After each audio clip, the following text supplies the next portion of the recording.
আজকে একটা ভালো ওয়েব সিরিজ নিয়ে কথা বলবো। আমার মতো কি আপনারা প্রথমে আইএমডিবি রেটিং দেখেন, তারপর ডিসিশন নেন যে আদৌ এই ওয়েব সিরিজ বা মুভিটা দেখা উচিত কি উচিত নয়? কেননা when it comes to web series basically আপনাকে 5 থেকে 6 ঘন্টা টাইম ইনভেস্ট করতে হয়।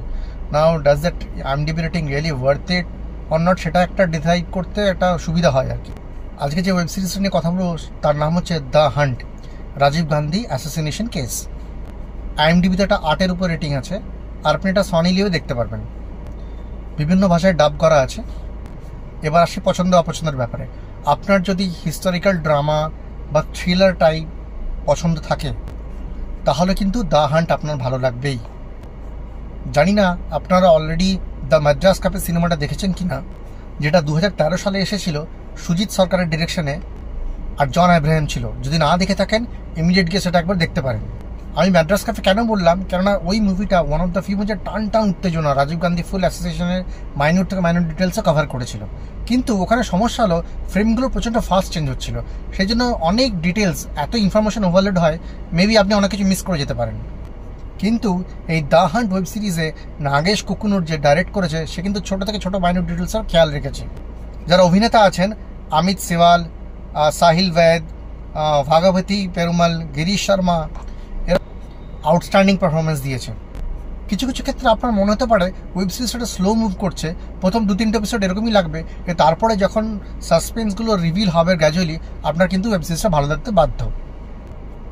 অনেকে হয়তো জানেন রাজীব গান্ধী অ্যাসাসিনেশন ঘটেছিল 21 মে 1991, আজ থেকে 46 বছর আগে, শ্রী পেরুম্বদুর, তামিলনাড়ুতে। এবং সেদিন এক্স্যাক্টলি কী ঘটেছিল, ঘটনার প্রভাবে কীভাবে হয়েছিল, এবং এই অ্যাসাসিনেশন কারা এবং কীভাবে প্ল্যান করেছিল, সমস্ত মাইনিউট ডিটেলস একটা সুন্দর ওয়েব সিরিজের মধ্যে দিয়ে এনারা প্রকাশ করার চেষ্টা করেছেন। কিন্তু ওয়েব সিরিজের একটা পর্যায়ে তারা কিন্তু একটা ভ্যালিড কোশ্চেন উঠেছেন, সেটা হলো গিয়ে রাজীব গান্ধী যখন চেন্নাই থেকে পেরুম্বদুরের উদ্দেশ্যে হেলিকপ্টার নিচ্ছিলেন, হেলিকপ্টার কিছু যান্ত্রিক ত্রুটির জন্য ডিলে হয়ে যায় তার ভিজিটটা।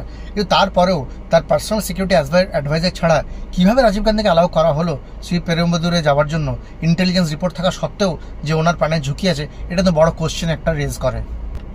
এই ওয়েব সিরিজটা রিলিজ করেছে 4 জুলাই 2025। এরই মধ্যে প্রচুর লোকে ফেভারিট, প্রচুর লোকে দেখে ফেলেছে এবং অনেকেই অ্যাপ্রিসিয়েশন দিচ্ছে। Now question is, based on the IMDb rating, আপনাকে সত্যিই 5.5 থেকে 6 ঘন্টা এটার উপর ইনভেস্ট করা উচিত?